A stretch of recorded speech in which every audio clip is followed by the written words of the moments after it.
පාටකුරුල්ලෝ කතාවට ආදරය කරන ඔයාලව ගොඩක් ආදරෙන් පිළිගන්නවා අදත් මගේ channel එකට.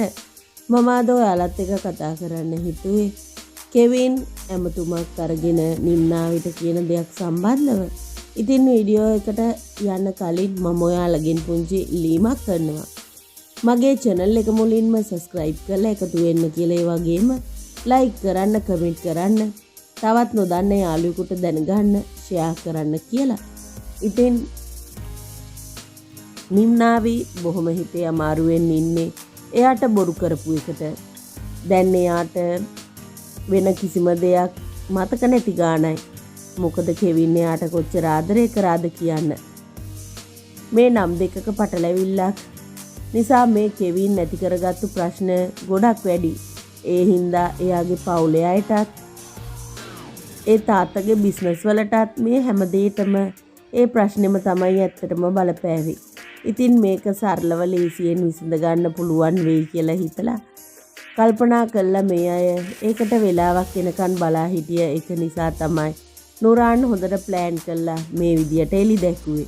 ඉතින් ඒ කොහොමුණත් නිම්නාවගේ හිතට තාම පොඩි අවුලක් තියෙන්නේ මේ කෙවින් එයාට බොරු කරපු එකට.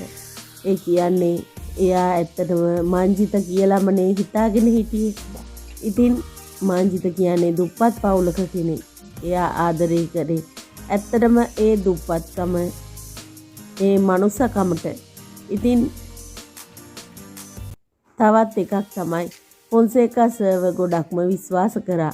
ඉතින් එයත් බොරුවක් කරා කියලා දැනගත්තාම පුතා එක්ක එකතු වෙලා ලොකු දුකක් ඇති වුණා නිම්නාවිට.